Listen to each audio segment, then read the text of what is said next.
नक्कल करून अक्कल येत नाही, आपल्या मराठीतली ही तशी जुनी म्हण. पण नक्कल कोण करतंय, कधी करतंय आणि ते करण्यामागचं नेमकं कारण काय, यावरती नक्कल सिरियसली घ्यायची की हसण्यावारी सोडून द्यायची, हे आपल्यालाच ठरवायचं असतं. असंच एक राजकीय नक्कल पुराण मागच्या 2 दिवसात तुफान गाजलंय.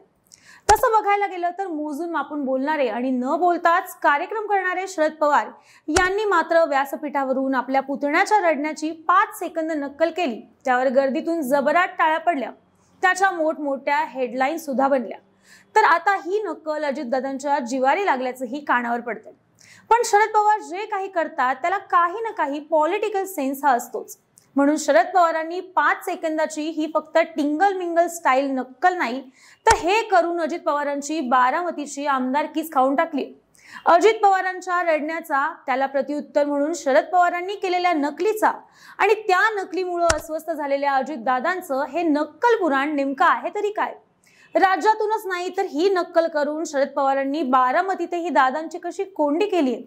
सगळं सोडून गेलेलं असताना नवा पक्ष, नवं चिन्ह, नवीन माणसं जोडून शरद पवारांनी आता अजितदादांच्या बंडावर शेवटचा घाव कसा घालायचा प्लॅन आखलाय, त्याचीच ही कट टू कट कहाणी. हॅलो, हाय, मी पद्मजा आणि तुम्ही पाहताय हॅलो महाराष्ट्र. लोकसभेला चांगला दणका बसल्यानंतर अजित पवार राजकारणाचे ताकही सध्या फुंकून पितायत. सुप्रिया सुळे यांना कोंडीत पकडण्यासाठी अजितदादांनी सुनेत्रा पवार यांना खासदारकीला निवडणूक रिंगणात उतरवून कुटुंबातच राजकीय विस्तव टाकला. मात्र त्यालाही पुरून उरत शरद पवारांनी आपल्या लेकीला 1.5 लाखांच्या लीडनं निवडून आणलं. लोकसभेला 80च्या स्ट्राईक रेटनं रन काढत आपल्या राजकारणातील तेल लावलेला पैलवान का म्हणतात याची चुणूक दाखवून दिली.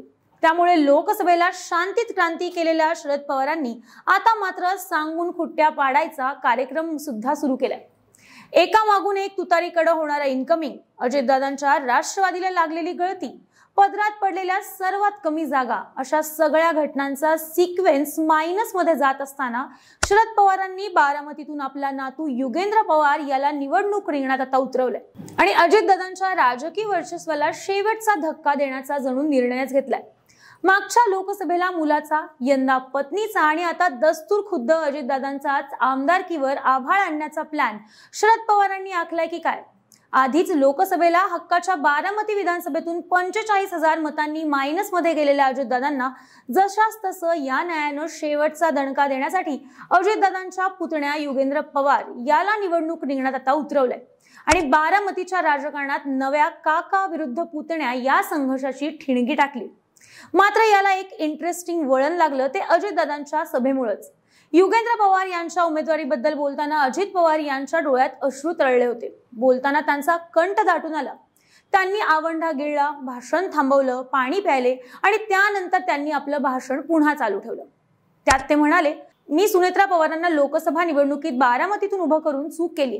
ती चूक आता वरिष्ठ सुद्धा करतात. शरद पवारांनी युगेंद्र पवार यांना बारामतीमधून विधानसभेची उमेदवारी देऊन तात्याराव पवारांचं कुटुंब फोडलं नाही का, असं म्हणत अजितदादांनी इमोशनल बाउन्सर टाकलाय. त्याला सर्वात आधी सिक्सर मारला तो अजितदादांचे सख्खे बंधू आणि युगेंद्र पवार यांचे वडील श्रीनिवास पवार यांनी. त्यांनी अजितदादांच्या आरोपावर तोडीस तोड उत्तर देताना म्हटलंय, शरद पवारांच्या झालेल्या चुका काढण्या इतके दादा आता मोठे झालेत का? ते इतके मोठे कधी झालेत हे मलाच माहिती नाही. आणि मुळात सुरुवात कोणी केली? एखादा घाव बसल्यानंतर तो घाव बरा होतो, मात्र त्याचे व्रण तसेच राहतात. कोणीही घरातील गोष्टी बाहेर मांडू नयेत आणि कुणी त्यावर बोलत असेल तर मला त्याची काही कल्पना नाही, असं म्हणून श्रीनिवास पवार यांनी आधीच आपल्या भावाचा खरपूस शब्दात समाचार घेतल्यानंतर दस्तूर खुद्द शरद पवारांनीही अजितदादांना हळू चिमटा काढून त्यांची बारामतीची ही आमदारकी नकळतपणे खाऊन टाकली. शरद पवारांनी तर सर्वात आधी काय केलं असेल तर खिशातला रुमाल बाहेर काढला आणि डिक्टो अजितदादांना जसा हुंदका दाटून आला होता अगदी तशीच हुबेहूब नक्कल करून अजितदादांची फिरकी घेतली आणि त्यानंतर जोरदार शाब्दिक मारा सुद्धा केला. 6 महिन्यांपूर्वी लोकसभा निवडणूक झाली. सुप्रियाच्या विरोधात सुनेत्रा यांना उभं करण्यात आलं. त्यावेळी त्यांची भाषणं पहा. समोरचे लोक भावनेला हात घालतील, तुम्हाला भावनिक करण्याचा प्रयत्न करतील, डोळ्यात पाणी आणून मतं द्या अशी विनवणी करतील, मात्र तुम्ही त्याला बळी पडू नका असं त्यांनी सांगितलं होतं. राज्य चालवण्याची जबाबदारी त्यांच्याकडे दिली. गेली 20 वर्ष मी बारामतीमध्ये लक्ष सुद्धा घातलेलं नाहीये. साखर कारखाने, दूध संघ, बँका, खरेदी विक्री, संघाचे सर्व अधिकार त्यांना दिले. सत्ता असताना 4 वेळा उपमुख्यमंत्री पदाची संधी दिली, तरी त्यांनी पहाटे 6 वाजता तिकडे जाऊन शपथही घेतली. त्यानंतर 4 दिवसात पद गेलं. गेल्या काही काळात तर ते पक्षच दुसरीकडे घेऊन गेले. पक्ष मी काढला, चिन्ह माझं होतं, मात्र त्यांनी पक्ष आणि चिन्ह पळवलं. माझ्या आयुष्यात मी कधी न्यायालयात उभा राहिलो नव्हतो, मात्र ती वेळ त्यांनी माझ्यावर आणली. पक्ष फुटीनंतर पहिल्यांदा मला समन्स बजावण्यात आलं. बारामतीचा विकास सांगितला जातो, मात्र तो सर्वांच्या सहभागातून होतो. बारामतीसह जेजुरी, इंदापूरला MIDC आणली. शेती आणि दूध उत्पादनाशी संबंधित कंपन्या आल्या. डायनामिक्स डेअरीचे चॉकलेट जगभर मेड इन बारामती म्हणून पोहोचवले.